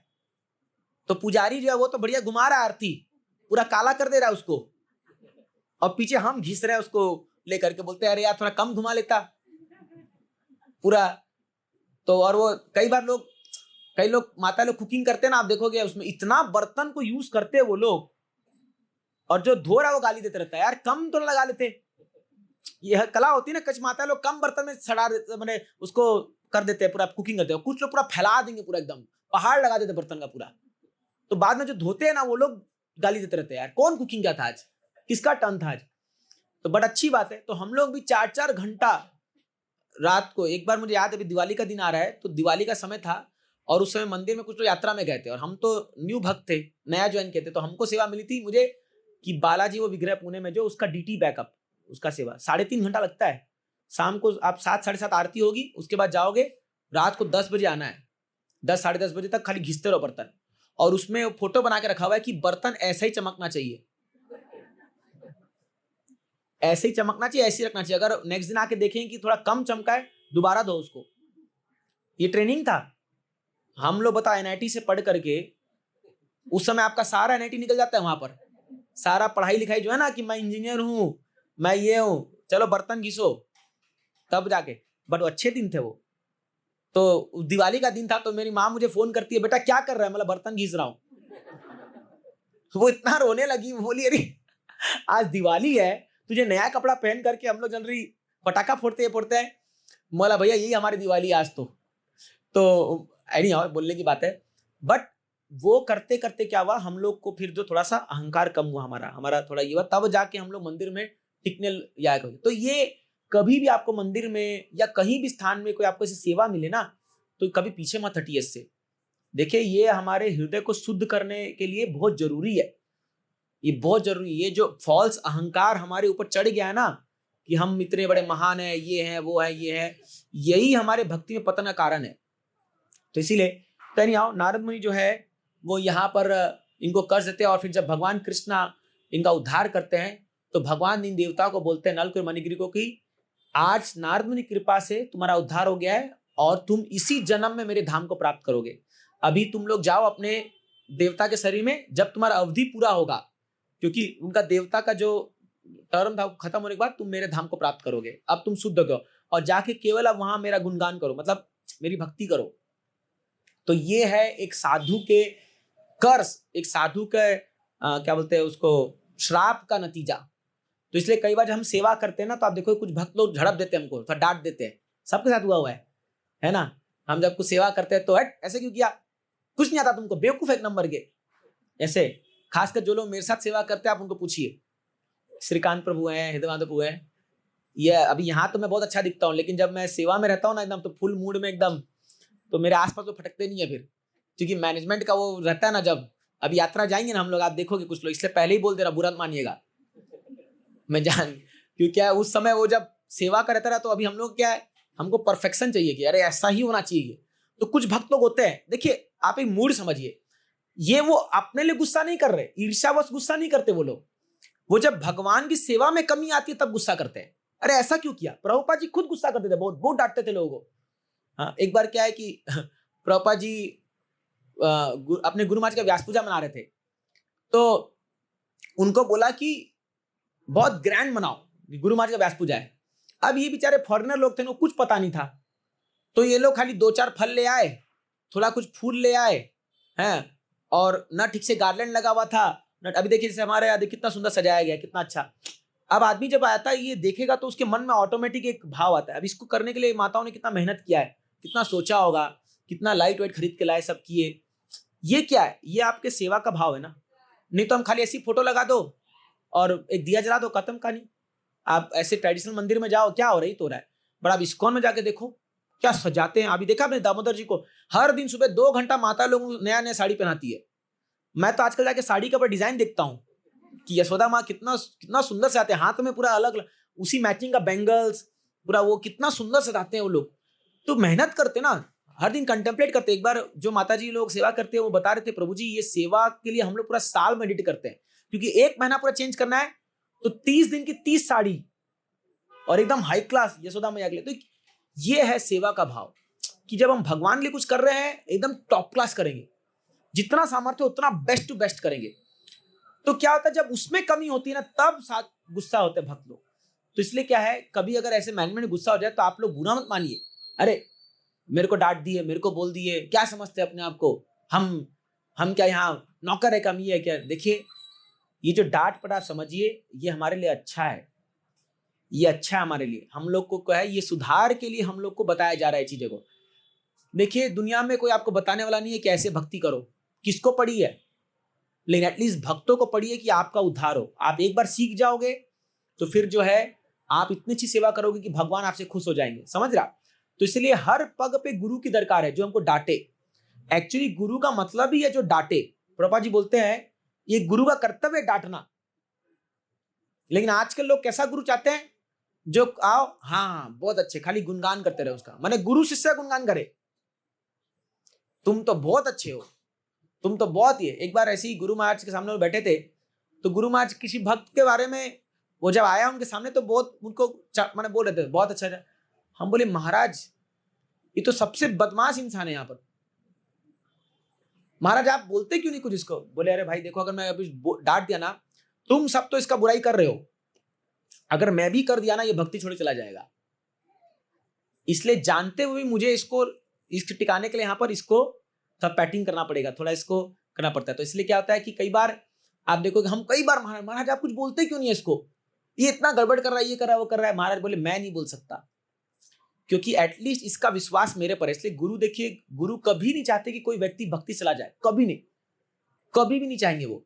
लेकिन बाकी जो भक्त लोग है ना, वो आपका प्यूरिफिकेशन करेंगे, वो आपका शुद्धिकरण करेंगे। सच बोल रहा हूं ना, वो शुद्धिकरण करेंगे, क्योंकि उनको कुछ पड़ी उनको मतलब है कि सेवा अच्छी होनी चाहिए। तो इसलिए जब हम एक वैष्णव लोग के समाज में सेवा करते हैं ना, थोड़ा बहुत ये सब होगा कि अरे थोड़ा बहुत मिसकम्युनिकेशन होगा, थोड़ा डांट फटकार पड़ेगी, थोड़ा सा झगड़ा होगा, यही तो मजा है। आप किसी परिवार में जाओ जहां कुछ झगड़ा नहीं तो प्रेम भी नहीं है, फिर वहां पर सब रोबोट की तरह रहेंगे, आ लिया खा लिया सो गया टीवी देख लिया, कुछ बातचीत ही नहीं है। बट जिन घरों में आप जाओ थोड़ा झगड़ा होता है तो नेक्स्ट दिन फिर प्रेम से भी रहते लोग, जितना झगड़ा होगा उतना प्रेम भी होगा, तो थोड़ा ये चलता है। इसलिए जब आप वैष्णव के समाज में कभी देखो कि कोई भक्त गुस्सा हो रहा है, ये हो रहा है, तो आप ये मत समझो है देखो ये भी गुस्सा कर रहा है, ये क्या वैष्णव है, क्या भक्त है ये। बट आपको जानना होगा कि उसके गुस्सा करने में और एक संसारी व्यक्ति गुस्सा करने में जमीन आसमान का अंतर है। वो अपने इंद्र तृप्ति गुस्सा नहीं करा, संसारी दुनिया में आप जाओगे, आप अगर उसके कुछ इंद्र तृप्ति में अगर आप कुछ कमी करते हो तो आपको डांटेगा वो, मेरे लिए ऐसा क्यों नहीं किया, मेरे लिए अच्छा खाना क्यों नहीं बना, मेरे को ये अच्छा क्यों नहीं मिला। बट भक्त कभी अपने लिए कुछ नहीं बोलेगा, वो जब भगवान की सेवा में कमी आएगी तब वो चिल्लाता है, तब वो डांटता है, तब वो बोलता है अच्छे से करो, ऐसे करो, ऐसे करो। तो पॉइंट यहां पर वही है, भगवान यहाँ पे एक शिक्षा देते हैं कि साधुओं या वैष्णवों के बीच में जब हम रहते हैं तो पहली बात तो शिष्टाचार होना चाहिए, है ना। कई बार में खास करके माताओं लोग को, आप लोग को बहुत सतर्क होना चाहिए कि जब भी आप मंदिर आते हैं तो आप किस वेशभूषा में आ रहे हैं और आप कैसे वहां ब्रह्मचारी लोग से मिल रहे हैं, सन्यासियों से मिल रहे हैं। ये आपको बहुत, अगर आपको नहीं है तो आप किसी सीनियर माता जी से पूछिए, यहाँ बहुत सीनियर माता जी लोग बैठे हैं, उनको पूछिए कि हमें कैसे जाना चाहिए, कैसे अप्रोच करना चाहिए, है ना। जैसे एक बार क्लास हुआ एक ऐसी मतलब वहां पर मंदिर में, तो जैसी क्लास हुआ एक माता जी एकदम मेरे बगल में खड़ी हो गई, मैं डर के भाग रहा हूँ पीछे और वो मेरे पीछे पीछे, प्रभु जी प्रभु जी। मैं बोला थोड़ा माता थोड़ा दूर रहिए। फिर मैं 2-4 भक्तों को बुलाया, अपने यूथ लोग को, मैं मेरे बगल में खड़े रहो। मैं यूथ लोग को बोल रखा हूं कि जैसी कोई माता जी मेरे पास, ये शिष्टाचार है, ये कोई ऐसा नहीं कि हम उनको छुआछूत की बीमारी नहीं हो रही यहाँ पर, लेकिन क्या शिष्टाचार है कि हमको जो है हम एक आदर पूर्वक डिस्टेंस मेंटेन करें, एक मर्यादा मेंटेन करें, ये शिष्टाचार है। तो इसलिए मैं अपने यूथ लोग को बोल के रखता हूँ कि मेरे इर्द गिर्द घूमते रहो हमेशा, जब भी ऐसा रहे। क्योंकि होता है कई बार क्या है, आप जानते नहीं, कुछ कुछ ऐसे हैं जो ये मॉडर्न सो कॉल्ड वुमेन लोग हैं, एक तो बेढंगे कपड़े में पहन के आ जाएंगे मंदिर में और फिर ऐसे जैसे हम किसी फ्रेंड से बात कर रहे हैं तो आ करके। तो इसलिए क्या है, जनरली हम लोग क्लास देके भाग जाते हैं, दिल्ली वहां रुकना खतरनाक है, क्योंकि कि आजकल लोगों को कल्चर नहीं है ना, पता नहीं है। तो ये हमको सिखाना है लोगों को, अब उनकी गलती उनको सिखाया नहीं गया, कुछ बताया नहीं गया, तो ये सिखाना है हमको, ये शिष्टाचार है। क्योंकि भक्ति जब हम फॉलो करते हैं तो भक्ति को उतरने के लिए आपको वैष्णवों के बीच में एक वो कल्चर को लाना पड़ता है, ये बहुत जरूरी है। तो इसीलिए क्या है, ये नारद मुनि यहाँ पर सिखाते हैं कि अगर आप शिष्टाचार वेल फॉलो नहीं कर रहे हो तो फिर आपको भक्ति में आगे बढ़ने में बहुत दिक्कत जाएगी, बहुत दिक्कत जाएगी। इवन घर में शिष्टाचार होना चाहिए। आजकल की, बोलना माफ कीजिए ये बात ला रहा हूँ सामने, लेकिन आजकल की बहुएं होती है जो पल्लू तो छोड़िए, वो मैंने ससुर के सामने हो चाहे कोई भी हो, नाइट ड्रेस में घूमने आ जाते हैं। बुरा मत मानिए, हमने घरों में देखा है, अपने ही घरों में हमने देखा है ये सब चीजों को। कल्चर इतना बेकार हो चुका है कि उनको मतलब कौन सिखाए ये सब बातों को। और बोल दो कुछ तो हम तो मॉडर्न है, हम तो मॉडर्न है। अरे तुम मॉडर्न, तुम डायन हो, क्योंकि तुम जो हो सुबह उठ के नहाते नहीं हो और भूत के समान जो है वही रात तक कपड़ा पहने घूमते रहते हैं, भूत के समान। देखोगे आप डायरेक्ट किचन में घुस जाते बिना नहाए। बुरा मानिएगा, ये आपको मैं किसी, लेकिन सच्चाई है। आप सोचिए, बोलते हैं जब रात को आप सोते हो तो आप आधे मर चुके हो, मतलब इट्स लाइक डेड। और अब जो आदमी मर के वापस अगर जाग जाए तो उसको भूत बोलेंगे ना। अगर कोई आदमी मरा हुआ है और उस जाके भागने लगे, सब भाग जाएंगे, डर जाएंगे ना, ये तो भूत है। वैसा ही हाल हो जाता है, जो लोग सुबह उठ के नहाते नहीं है और डायरेक्ट किचन में घुस जाते हैं तो आप भूत के समान, अब भूत कुछ बनाएगा, मान लो ब्रेकफास्ट, तो जो खाएगा वो भी भूत बनेगा।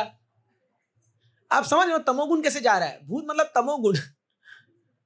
तो ये आ गया को लोग मलचर। इससे सबसे पहले उठते ही हम लोग, अभी क्या ही नियम है कि सबसे पहले उठते ही जो कपड़ा आपने पिछले दिन पहना उसको डायरेक्ट डालो धोने के लिए, नेक्स्ट दिन पहनना ही नहीं है उसको, और उठते ही नहाना है। उठते ही, ये हमारा संस्कृति है, उठते ही नहाना है, चाहे गर्मी हो चाहे ठंडी हो चाहे जो भी हो, उठते ही नहाना चाहिए, फिर किचन में घुसना चाहिए। तब आप पूजा करके किचन में घुसोगे करोगे तो आप जो सत्वगुण का जब माहौल आएगा तब आप देखो घरों में शांति आएगी, घरों में जो है एक पीसफुल एनवायरनमेंट होगा। आजकल लोग उठते 8:30-9 बजे, सूर्य उदय हो करके बेचारा वो धूप, वो रोशनी फेंक फेंक के थक गया, अरे उठ जा, वो पूरा विंडो से पूरा आ गया है, इतना हल्ला शोर शराबा हो गया है, तब जाके लोग उठ रहे हैं, क्योंकि रात को 2 बजे सोए हैं पिक्चर देख करके। सच है ना, ये तो सच्चाई है। तो कहां जा रही है हमारी संस्कृति, कहां लोग जा रहे हैं। और ये लोग बोलते हैं कि शांति नहीं है जीवन में, डिप्रेशन आ रहा है, ये मानसिक बीमारी है, ये है वो है। तुम्हारा तो अभी तक जीना ही तुमको आया नहीं, सीखने से ठीक से सीखा नहीं, जीना कैसे है, और फिर आप बात कर रहे हो शांति की, कहां से होगा ये चीजें। तो इसलिए क्या है, ये कल्चर सिखाना बहुत जरूरी है। नारद मुनि से बात बोलते हैं, आप भागवतम पढ़ोगे ना, जो मैं आपको बात बोल रहा हूँ ना, ये बात मेरे शब्द नहीं है, ये भागवतम में हमारे आचार्यों ने कहा है, और प्रभुपा जी लिखते हैं वहां पर ये सब शब्दों में, आप परपोर्ट में पढ़िए, सब बताते हैं प्रभुपा जी कैसे डिग्रेडेशन हो रहा है हमारे कल्चर का, संस्कृति का, वुमेन का, खास माताओं के लिए, सब प्रभुपा जी लिखते हैं। तो ये जानना बहुत जरूरी है, और ये आपका कर्तव्य सिखाना लोगों को। वो लोग तो मूर्ख है, वो लोग तो अपने हवस में जा रहे आगे, उनको समझ में नहीं आ रहा कि हम क्या कर रहे हैं। बट हम भक्तों का कर्तव्य है हम जाके सिखाएं उनको। मैं तो अभी कॉलेज में जाके क्लास लेता हूँ, एमजीएम कॉलेज में क्लास लेता हूँ, मैं तो ओपनली बोलता हूँ ये सब चीजों को वहां पर जाकर के कि तुम कहाँ तुम लोग जा रहे हो, तुमको पता भी है। बच्चे लोग है, बोलो 18-18 साल के बच्चे सब स्टूडेंट लोग हैं।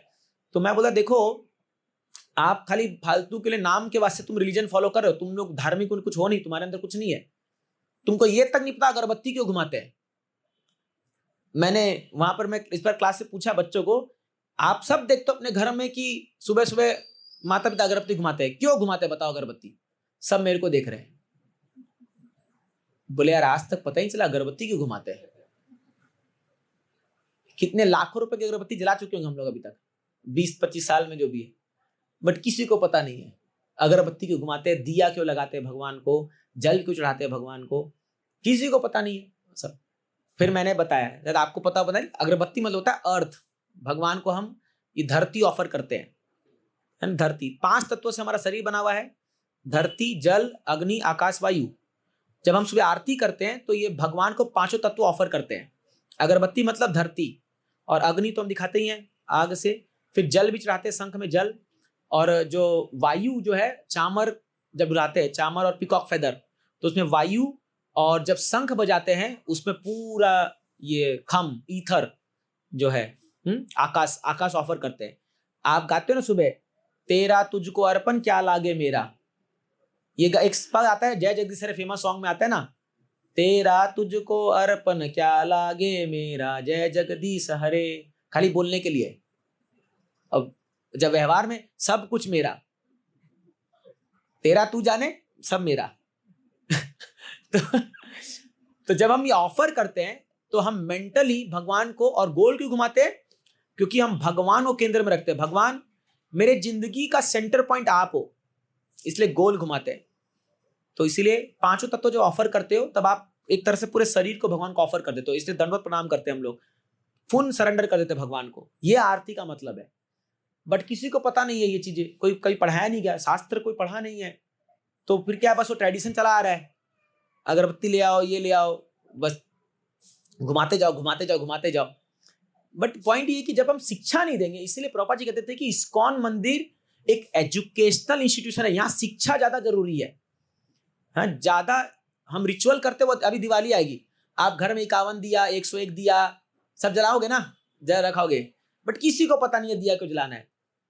मेरे मोस्ट लोगों को वो एक ट्रेडिशन बन गया है, हम तो दिया जला रहे ताकि उसके फुलझड़ी जला के पटाखा फोड़ेंगे। दिया जलाते तो बच्चे लोग लेके आते बाहर, जैसी हम तो इतना हर बार की पूजा जल्दी करो पूजा, फटाखा फोड़ना है। तो क्या है, आप ट्रेडिशन को कहाँ लेके जा रहे हो। अभी यही दिवाली के दिन आप अपने घर में आधा घंटा बैठ करके खाली भगवान राम के बारे में कुछ एक कथा कर दो, खाली बच्चों को बैठा करके। आप नहीं कर सकते, कोई कथा चला दो, बहुत सारी कथाएं चल रही है इस्कॉन में है। अगर आप एक ऐसा कल्चर बनाओ अपने घर में, जैसे जन्माष्टमी में क्या किया, एक हमारे भक्त ने अपने गांव में क्या किया, तो मैं यहाँ 5 घंटे की कथा किया था जन्माष्टमी के दिन, कंटिन्यूअस 5 घंटे की कथा मैंने की थी, पूरी कृष्ण लीला। तो उसने अपने गांव में क्या किया, पूरा एक स्क्रीन लगा करके मेरा लेक्चर को लाइव चलाया वहां पर, और पूरे गांव वाले आके बैठे थे। मुझे पता ही था ये बात, मुझे पता है बाद में कि प्रभु जी आपका लाइव चल रहा है और आपको गांव वाले सुन रहे हैं। मैं बोला अरे बाप रे बाप, पहले बोलना चाहिए था ना, तो 2-4 शब्द में उनके लिए बोल देता, मतलब या कोई उटम पटांग बोल दिया होगा तो वही गाली दे रहे होंगे मेरे को बैठ के, कौन बोल रहा है ये। तो बट बहुत अच्छा था उसने। और वो क्या है, जब आप कथा लोगों को बताओगे, शिक्षा दोगे ना, तब उनके अंदर जागृति आएगी। तो अभी आप दिवाली मना रहे हो तो दिवाली में पटाखा फोड़िए, दिया जलाइए, नए कपड़े पहनिए, घर को सजाइए, बट साथ में शिक्षा भी लाइए। बच्चों को बैठाइए, रामायण का 2-4 श्लोक पढ़िए, कैसे भगवान राम रावण को मार के आए थे बताइए, तब वो जिंदगी भर याद रखेगा कि ये दिवाली होती है। अब यही मिसिंग है हमारे कल्चर में। सब पटाखा फोड़ेंगे, लाखों रुपए खर्चा कर देंगे, बट शिक्षा कुछ नहीं, कुछ शिक्षा नहीं है। तो खाली एक ट्रेडिशन बन जाता है ये कि भैया पटाखा फोड़ना यही दिवाली है। इवन पटाखा फोड़ने का भी एक रीजन है, आपको पता है हमारे शास्त्र में लिखा गया है कि पहले, अभी देखो एक नया तरह का पटाखा है जिसको आप जला के ऊपर छोड़ देते तो वो रोशनी जाती है ना ऊपर ऊपर, वो बैलून एक आता है कुछ, तो एक आता है उस पर जला के छोड़ते तो ऊपर ऊपर चढ़ते रहता है। ऐसा बताते हैं, ये शास्त्र में लिखा हुआ है कि जब पितृपक्ष आता है, अभी पितृपक्ष के बाद दिवाली आ रही है, तो बोलते थे कि पितर लोग जब आते हैं यहाँ पर, जो आपके एंसेस्टर आपसे वो खाना लेने जो भी करने के लिए, तो जब वो वापस जाते हैं तो उनको अंधेरे में रास्ता भटक जाता है कई लोग, तो इसलिए हम पटाखा ऊपर छोड़ते हैं ताकि उनको रोशनी करके रास्ता दिखाया जाए। ये साइकोलॉजी है इसकी वजह, ये रीजन है। इसलिए जब कोई अगर व्यक्ति आपका मजाक उड़ाए कि ये पटाखा क्यों उड़ाते हैं, ये करते हो, ये तो खाली पॉल्यूशन है, ये उनको बताइए इसका रीजन ये है। हमारा जो भी त्योहार मनाया गया ना, उन सब के पीछे कारण है। ये कोई भी मेंटली हम लोग खाली ऐसे मर नहीं कर रहे। ऑफकोर्स आज के लोग कुछ पता नहीं है, बट शास्त्र में हर एक विधि का कोई ना कोई कारण है, कोई ना कोई वो है। आप देखिए इस दिन जो है हम लक्ष्मी का पूजा करते हैं लोग जनरली, बट कौन सी लक्ष्मी का पूजा कर रहे हो? जनरली लोग किससे पूजा करते हैं? आप देखोगे व्यापारी लोग अपने अपने दुकान में लक्ष्मी लगाएंगे, ज्यादा कमाई होगा, ज्यादा पैसा। जो लक्ष्मी को बिना नारायण के बुलाओगे ना तो रावण बन जाओगे। रावण का ही मेंटालिटी है ना। सीता मैया को हड़प के लेके गया बिना भगवान राम के, क्या हुआ हाल उसका? सर्वनाश हो गया। और वही हनुमान को देखिए, सीता मैया को राम से मिलाया, क्या हाल हुआ? भगवान ने गले लगा लिया। समझ रहे? तो अभी दिवाली में सब आप लक्ष्मी जी का फोटो लगाओगे, बगल में नारायण जी को बैठा दीजिए, नहीं तो पता चला आएंगे तीर लेक बांध लेकर के, नालायक खाली लक्ष्मी को ले रहा है। तो समझ रहे ना मेंटालिटी? देखिए मैं खुद अपने घर में चेंज कराया ये चीज को। जब मैं भक्ति में आया तुम हर साल लक्ष्मी का पूजा, मैं बोला अरे इनके पतिदेव कहाँ है? बोले उनको छोड़ो, वो कुछ देते नहीं है, ये देने वाली है। मैं बोला ये गलत है। आप किसी की पत्नी को डायरेक्ट पूजा कर रहे हो, हाँ, विदाउट हस्बैंड, कोई बर्दाश्त करेगा? बताइए। तो इसलिए क्या है, ये सिखाना बहुत जरूरी है लोगों को कि इसके पीछे लॉजिक क्या है, रीजन क्या है, और ये काम आप लोग का है। अभी आप सिखाओगे तो आपके आने वाली जनरेशन जो है इसको धीरे धीरे फॉलो करेगी। कल्चर सेट कर दो कि भैया राम दिवाली आ रही है, सबसे पहले कथा होगी घर में, बुलाओ किसी को भी, किसी डिवोटी को बुला लो, या आप लोग ही बैठ जाओ, कोई अपने सीनियर ड्यूटी, कितने लोग हैं, तो राम पे चर्चा हो जाए, थोड़ी सी कथा हो जाए। देखिए कथा करके फिर सेलिब्रेट कीजिए। चेतना क्या मस्त। इसलिए आप देखिए हमारा इस्कॉन में कोई भी फेस्टिवल होगा ना, पहले 2 घंटे कथा होती है। अभी गोवर्धन पूजा आ रही है 2 तारीख को, आप देखोगे पहले सुबह कथा होगी, 1 घंटा पूरा गोवर्धन लीला पर चर्चा होगा। तो फिर वो माइंड सेट होता है, हाँ हम भी वैसा पूजा करेंगे तो भगवान आएंगे, ये होगा, ऐसा होगा। सुनना बहुत जरूरी है, श्रवणम बहुत जरूरी है। तो इसलिए क्या है, ये चीज को हमको धीरे धीरे प्रमोट करना है और कथा में चलना है। एनी हाउ समय होता जा रहा है। तो ये नल को मणिगिरी का इस प्रकार उद्धार हुआ, भगवान ने उद्धार किया। और फिर जो आखिरी श्लोक है ये बोलते हैं, नमस्तेस्तु दाम्ने स्फुरद्युति दाम्ने त्वदीयोदरायात विश्वस्य दाम्ने नमो राधिकाय त्वदीय प्रियाय नमो अनंत लीलाय देवाय तुभ्यम। तो ये बता रहे हैं कि हे भगवान, मैं सबसे पहले उस रस्सी को प्रणाम करता हूं जो आपको बांधी है। वो भी तो मान है भाई, उस रस्सी का कितना बड़ा सौभाग्य है, भगवान ने कमरे बंधी है। फिर बोलते हैं तू दामने, स्फुरति दामने, फिर बताते त्वदी उदर, आपके उदर को प्रणाम करता हूं, आपके पेट को प्रणाम करता हूं। इसलिए जब आप दामोदर जी को लैम्प दिखाते हो ना, तो पहले भगवान के चरण कमल को 4, उदर को 2, फिर 3 मुख कमल को, फिर रस्सी को दिखाइए, सुधा मां को दिखाइए, और फिर 7 बार पूरा दिखा सकते हैं। ऐसे ऑफर करना चाहिए। फिर वो बोलते हैं नमो राधिकाय त्वदीय प्रियाय। अब आ गए राधा रानी पर, ये क्योंकि माधुर्य भाव का है। तो हालांकि यशोदा मैया को भी प्रणाम किया है, लेकिन बोलते हैं आपकी सबसे प्रिया राधिका जो राधा रानी है, उनको मैं प्रणाम करता हूं, और आपको प्रणाम करता हूं जो अनंत लीलाएं करने वाले में आप सक्षम है, और आप सबसे महान, सभी देवताओं में सबसे पूजनीय, आप परम भगवान हो, मैं आपको प्रणाम करता हूं। तो ये 8 श्लोक जो है ये दामोदर अष्टकम है। इस महीने में हर दिन हम लोग गा रहे हैं अभी, और अभी 15 दिन बचा है, और अभी बहुत दिन बचा हुआ है। आप लोग इसको याद कर लीजिए, बहुत सुंदर ये सॉन्ग है, और इसको अभी हम लोग गाएंगे और लैंप ऑफर करेंगे। तो मैं यहीं पर विराम देता हूं।